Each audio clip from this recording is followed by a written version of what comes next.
Hello sir, ഞാൻ ഇവിടെ വന്നത് ടഫി ആപ്പിൽ നിന്നാണ്.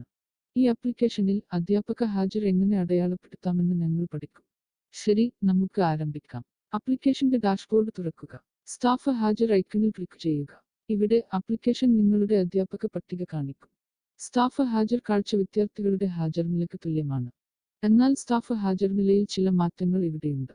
നിങ്ങളുടെ ടീച്ചർ ഒരു മണിക്കൂർ അടിസ്ഥാനത്തിൽ പ്രവർത്തിക്കുന്നുണ്ടെങ്കിൽ മണിക്കൂറും നിരക്കും ചേർക്കണം.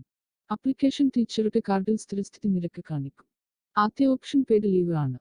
രണ്ടാമത്തെ ഓപ്ഷൻ ഒരു പകുതി ദിവസമാണ്. മൂന്നാമത്തെ ഓപ്ഷൻ ഇല്ല.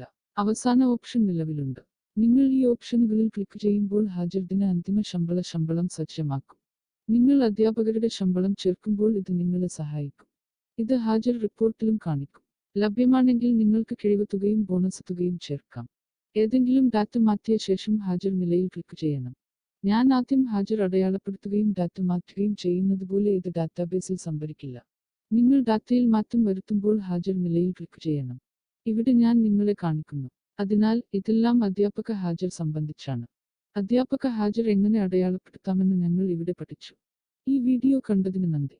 Good day, good morning, good night. നിങ്ങൾ ഈ വീഡിയോ കാണുമ്പോഴെല്ലാം